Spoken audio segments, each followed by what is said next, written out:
मुंबईत जूनच्या सरासरीपेक्षा अधिक पावसाची शक्यता। शेवटच्या पंधरवड्यात पावसाचा जोर वाढण्याचा हवामान खात्यानं वर्तवला अंदाज। पुण्याला पाणीपुरवठा करणाऱ्या खडकवासला धरणाच्या पाणलोट क्षेत्रात वाढ। मुसळधार पावसामुळे सुमारे 1.25 टीएमसी पाणीसाठा जमा। राज्यात साथीच्या रोगांमध्ये वाढ। आतापर्यंत 4471 हिवतापाचे रुग्ण आढळले। हिवताप, डेंग्यू आणि चिकनगुनियाचे सर्वाधिक रुग्ण मुंबईत। वसईतील चिंचोटी नाका ते चिंचोटी गावाला जोडणारा पूल धोकादायक। पाठपुरावा करून सुद्धा प्रशासनाचं दुर्लक्ष।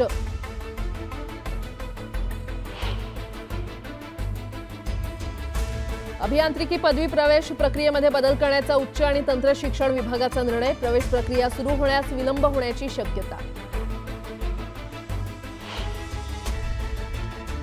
मनमाड शहरात दररोज तासनतास वीज पुरवठा खंडित। अघोषित लोडशेडिंगमुळे व्यापारी आणि नागरिकांमध्ये संताप।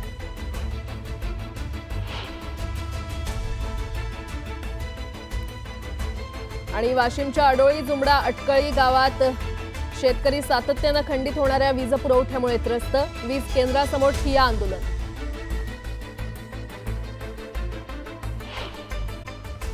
माजी मुख्यमंत्री वसंतदादा पाटील यांची नातसून तसंच माजी मंत्री दिवंगत मदन पाटील यांच्या पत्नी श्रीमती जयश्री पाटील या भाजपमध्ये प्रवेश करणार आहेत। मुख्यमंत्री फडणवीसांच्या उपस्थितीमध्ये त्या भाजपमध्ये प्रवेश करणार आहेत। वसंतदादा पाटील यांच्या घराण्यातील भाजपमध्ये प्रवेश करणाऱ्या जयश्री पाटील या पहिल्या व्यक्ती ठरल्या। याआधी वसंतदादांचे पुतणे विष्णू अण्णा पाटील यांनी राष्ट्रवादीच्या स्थापनेनंतर काँग्रेसचा राजीनामा दिला होता। त्यावेळी मदन पाटील हे देखील राष्ट्रवादीमध्ये गेले होते। पुढे 2004 मध्ये विधानसभा निवडणुकीत त्यांनी आघाडी विरोधात बंड केलं। ते अपक्ष म्हणून निवडणूक जिंकले। त्यानंतर त्यांनी काँग्रेसचे सहयोगी सदस्यत्व स्वीकारलं। पुढे ते कॅबिनेट मंत्री देखील झाले। 2015-16ला त्यांच्या निधनानंतर जयश्री पाटील यांनी त्यांच्या गटाचं नेतृत्व स्वीकारलं आणि गेल्या विधानसभा निवडणुकीत त्या अपक्ष लढत होत्या। त्यामुळे काँग्रेसनं त्यांच्यावर निलंबनाची कारवाई केली होती। जयश्री पाटील भाजपमध्ये प्रवेश करत आगामी पालिका जिल्हा परिषद निवडणुकांसाठी कार्यकर्त्यांना अधिक बळ मिळेल असा प्रयत्न केल्याचं चित्र आहे।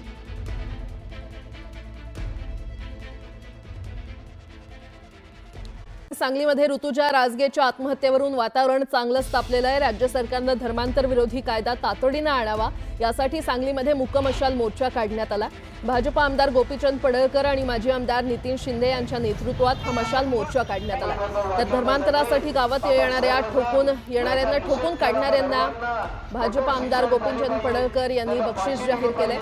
तसंच त्यांचं सैराट करणाऱ्या 11 लाखांचं बक्षीस पडळकरांनी जाहीर केलंय। तर ऋतुजा राजगे या विवाहितेला ख्रिश्चन धर्म स्वीकारण्यासाठी सासरच्या मंडळींकडून छळ होत असल्याचा आरोप करण्यात आला।